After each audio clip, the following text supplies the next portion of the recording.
Base sa testimonya mo, Ginoong Ortonio, wala kang alam sa paggastos, pag-liquidate, pag-disburse ng confidential fund. Tama? Yes, that's correct, Your Honor. Sabi ni Gina Acosta, wala rin siyang alam.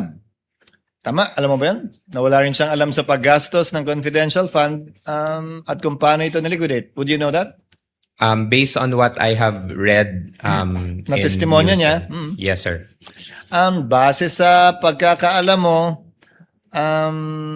alam ba ng Vice President kung paano ito ginastos?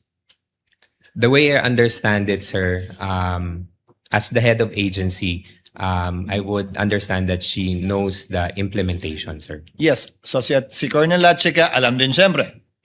Yes, sir. As the security officer, I would So assume sa so. loob ng opisina ng OVP, si VP Sara, head of agency, lang ang nakakaalam. Ikaw bilang assistant chief of staff, yung chief of staff mismo, walang alam. At si Colonel Lachica, na ayon sa katanungan ni Senator Judge Soto kanina lang, na hindi naman bahagi ng opisina ng OVP. Yes, Your Honor. Okay.